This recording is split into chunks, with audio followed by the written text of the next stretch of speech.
So one thing that is applicable for some projects is this thing called a side letter. Now, how might you implement a side letter in something like this? I'm going to show you right now. If this isn't applicable, you don't have to do it. But some projects raise equity and they have these tokens then that come along for the ride as kind of a bonus on top of the equity round.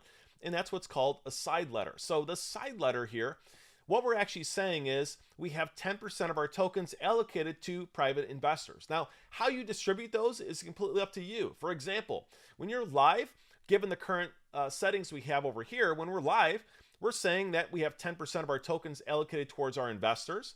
And those tokens then would be worth $2 million at the launch valuation, right? Because we have 10% of $20 million, so they have $2 million worth of tokens. Now, so how you want to allocate those as a side letter is completely up to you as a founder.